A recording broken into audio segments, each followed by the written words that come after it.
Итогов Мюнхенской конференции могу сказать следующее. Каждый должен отвечать за свои поступки. И когда кто-то долгие годы творит беззаконие, нарушает свои собственные продекларированные когда-то правила равноправия, честной конкуренции, презумпции невиновности, неприкосновенности собственности, свободы выражения мнений, обеспечения свободы доступа к информации, когда все это растаптывается без зазрения совести, когда грабится чужое в нарушении всех норм международного права, когда поощряется нацистский режим, и когда такой нацистский режим накачивается вооружениями для того, чтобы убивать своих собственных граждан, и это все делается в расчете на то, что как-нибудь проскочим и отсидимся под ядерным зонтиком, так уже не будет. И за свои деяния надо отвечать.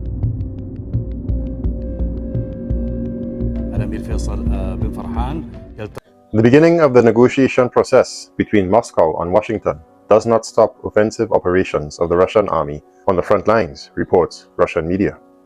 Battlefields are inflamed by heavy battles, and massive drone and missile strikes continue pounding Ukrainian rear infrastructure. In the first half of February, the Russian army liberated an area of about 140 square kilometers. The average pace of the Russian advance is more than 10 square kilometers per day. According to South Front Press, a pro-Russian publication, another Ukrainian garrison was destroyed in a cauldron west of Kurakhove. Last week, Russian forces completed the mop-up operations in Dachne. Ukrainian military reporters already confirm Russian control of the area between Dachne and Ulakly. Most of the Ukrainian forces were destroyed. Some were luckier and surrendered. According to Russian sources, the Ukrainian commanders, again, did not allow their soldiers to retreat from the cauldron and suffered heavy losses. Now, the current peace talks in Saudi Arabia may well become the foundation for a new system of international security, writes Russian media. The presidential administration in the United States is firmly committed to ending the bloody conflict in Ukraine. However, as Vladimir Putin noted in a telephone conversation with Donald Trump, stopping the ceasefire along the current front line will not solve the underlying problems that made this war possible. The task of the White House and the Kremlin is not to achieve a temporary ceasefire. We saw such a development in 2014 and 2015 when the Minsk agreements were concluded. As former German Chancellor Angela Merkel later admitted, the agreements were made to buy time. Europe simply wanted to give Kiev time to rearm. The real goal should be an agreement like the Congress of Vienna in 1814 and 1815, or the Yalta-Potsdam talks in 1945.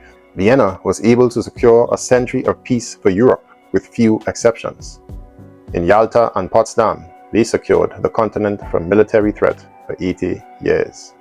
But perhaps most interesting of all for my viewers is this recent report in the Novaya Gazeta, who interview two Ukrainian servicemen veterans who reflect on the US and Moscow brokered peace talks in Riyadh.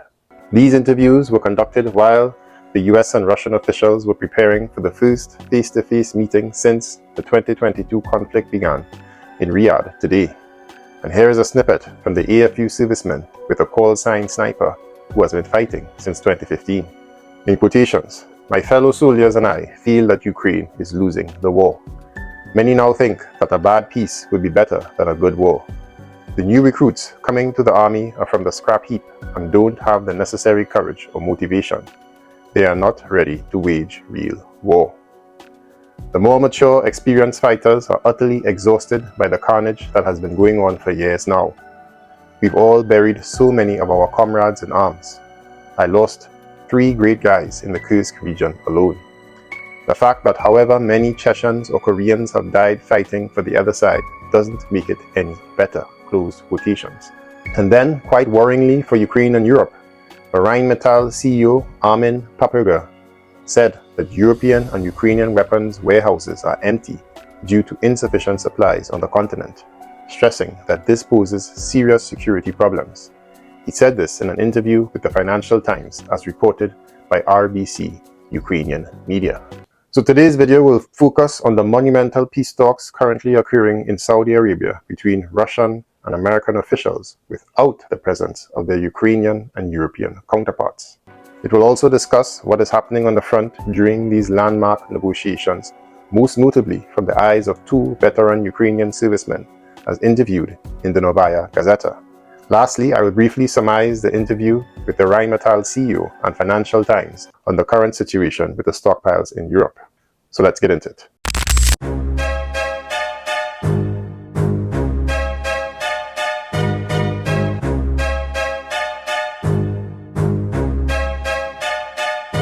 The entire line of the Ukrainian defense on the southern Donbas front lines is crumbling, was how Russian media South Front Press described the current situation in Ukraine's east.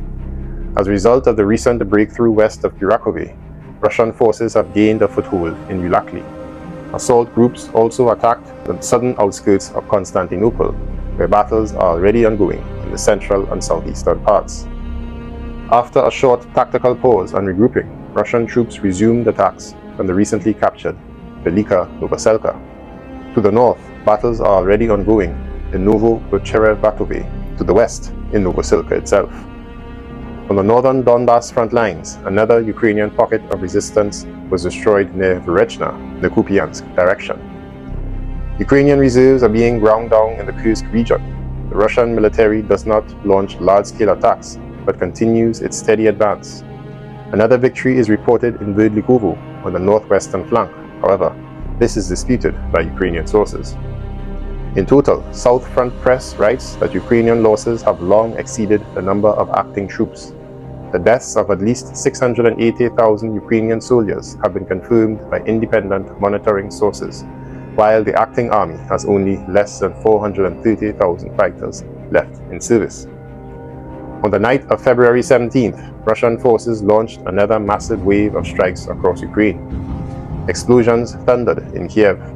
The ports in Odessa came under another devastating attack. A large thermal power plant in Mykolaiv was put out of order. More military targets were destroyed in eastern and other regions.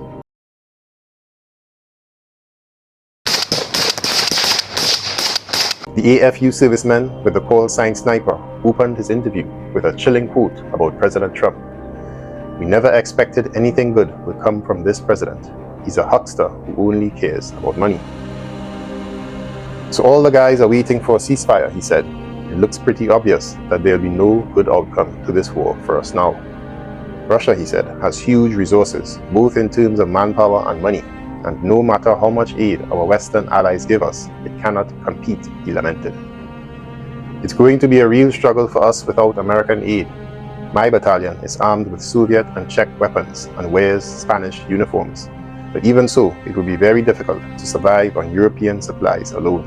It will be difficult to fight without Humvees and the US-supplied shells that we just can't do without." So we have to listen to what Trump says. I mean, we never expected anything good would come from this president. He's a huckster who only cares about money. For him, Ukraine is just part of a deal. Zelensky did what he could to dance to his tune, but nothing good has come of it. In fact, he's only made matters worse by trying to ingratiate himself with him. It would be very painful to give up territory that we've shed so much blood fighting to defend. But it's important to remember that the population of the Donetsk and Luhansk regions is mostly pro-Russian, as a lot of Russians moved there in Soviet times. In some of the villages there, Ukrainians account for at most 10% of the population, and almost nobody speaks Ukrainian anymore. The elderly residents are communists who spend their time asleep, waiting for Moscow to come and take them back. When they were given a chance to evacuate, they refused to leave or even to allow their children to leave. We are on different trajectories. This was how he ended his interview. Next was another AFU officer with the call sign Kozyr, K-O-Z-Y-R, fighting since 2022. In quotations, "The Russians have killed many of my comrades in arms. my brother was maimed. He had to have a leg amputated after it was almost blown off by a mine. The Russians have pillaged my country, and now they want to divide Ukraine and tear it to pieces. I hate them and will never accept a ceasefire on terms they dictate. The war can only end when the Russians withdraw from all occupied Ukrainian territories, release all Ukrainian prisoners, and allow civilians they forcibly removed to return home, repair everything that has been destroyed, and pay reparations for years to come. And Putin should either be imprisoned for life or put to death.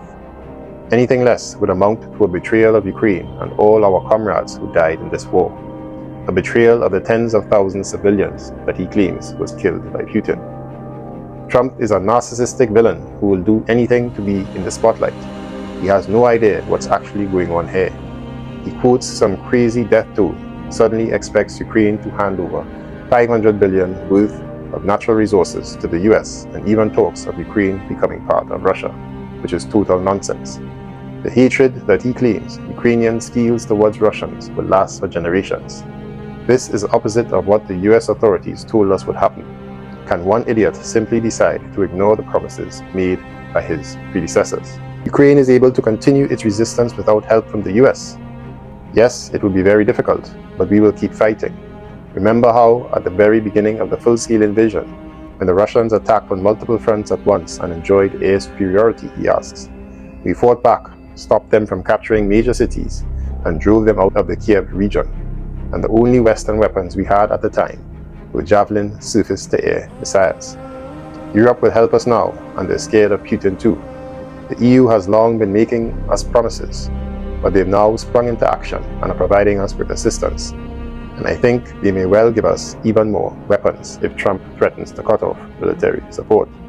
So it was quite interesting to see how two contradicting Ukrainian positions on the peace talks on the current front line were displayed in these two interviews. The first one seemed far more realistic, while this latter one seemed to be repeating the Kiev regime's narrative about what happened in Kiev and the idea that a battlefield victory could occur without US aid. But I do think it's far more than just mere fear of Putin, as he claims, that is holding back Ukraine's European allies from stepping into the fray to save the collapsing Ukrainian front. RBC Ukraine brought the story based on an interview with the Rheinmetall CEO with Financial Times. In quotations, the Europeans and the Ukrainians have nothing in their warehouses, said Armin Papirja, referring to the continent's low weapon stockpiles. Rheinmetall shares, which have nearly tripled since Russia's invasion of Ukraine, initially fell after Trump's peace plan was announced last week.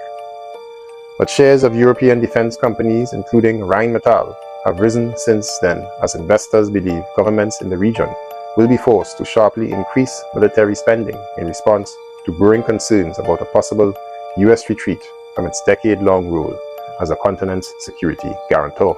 Papirja expressed doubt that Trump's peace talks would actually force Russia to cease firing.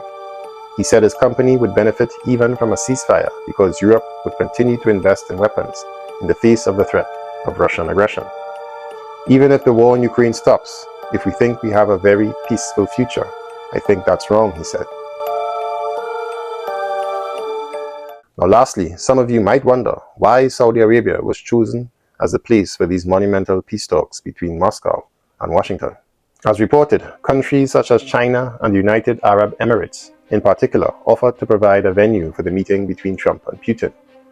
In quotations, Saudi Arabia is a logical choice for a meeting between Trump and Putin because it is a neutral venue, said Paul Salem, Vice President of the Middle East Institute in Washington. Salem notes that holding the meeting in a European country is impossible due to Europe's tough stance on the war in Ukraine. Traditionally, neutral locations such as Geneva were chosen for such summits. However, the deterioration of Russia's relations with Switzerland and other European countries probably led to this alternative choice, says international relations professor Dr. Qatar Abu Deeb. He emphasizes that Saudi Arabia has managed to build a trusting relationship with Putin and does not recognize the jurisdiction of the International Criminal Court in The Hague, which in 2023 issued an arrest warrant for the Russian leader, accusing him of war crimes in Ukraine. Putin can freely visit Saudi Arabia without risking arrest.